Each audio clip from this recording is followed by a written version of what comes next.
Operation tiger आमचं 365 दिवस 24 तास चालूच असतं, परंतु आज दुपारी 3 वाजता लोकसभेमध्ये सगळे शिवसेनेचे नेते आदरणीय एकनाथ शिंदे साहेबांवर विश्वास ठेवून 6 खासदार आमच्यामध्ये प्रवेश करत आहेत. बाळासाहेबांच्यावर आदर असलेले, बाळासाहेबांच्या विचाराने प्रेरित झालेले आणि एकनाथ शिंदे साहेबांनी श्रीकांत शिंदेंची कामाची पद्धती बघून शिवसैनिकांमध्ये एक जोश निर्माण झालेला आणि त्यामुळे हे 6च्या 6 खासदार आज दुपारी आमच्या शिवसेनेमध्ये प्रवेश करत आहेत. पण एकीकडे त्यांना शिवीगाळ करायची, नंतर परत त्यांना पाठवणे सांगायची की तुम्ही या आमच्याकडे आलात तरी. संजय राऊत आता म्हणतात आलात तरी काय हरकत नाही. कसं पाहताय? बघा, संजय राऊतांचे मी मनापासून आभार व्यक्त करतो की आज त्यांच्याचमुळे हा उठाव झाला.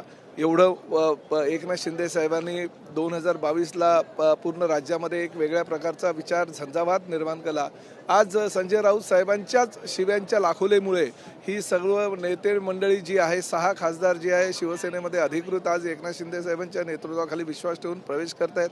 श्रीकांत शिंदे यांचं काम बघून ते त्या पद्धतीनं त्यांच्या कामावर प्रभावित झालेले आणि प्रामुख्यानं महत्त्वाचं म्हणजे संजय राऊत सातत्यानं जी खासदार आमदारांना लोकप्रतिनिधींना ज्या पद्धतीची वागणूक देतात त्या विरोधामध्ये ही लोक आमच्यामध्ये प्रवेश करतात. आज 6 खासदार झाले, उरलेले 3 कधी प्रवेश करतील त्याची आम्ही वाट बघतोय. आमच्याशी बातचीत केल्याबद्दल कॅमेरा पर्सन योगेश गुरवचा, गिरीश गायकवाड, TV9 मराठी, मुंबई.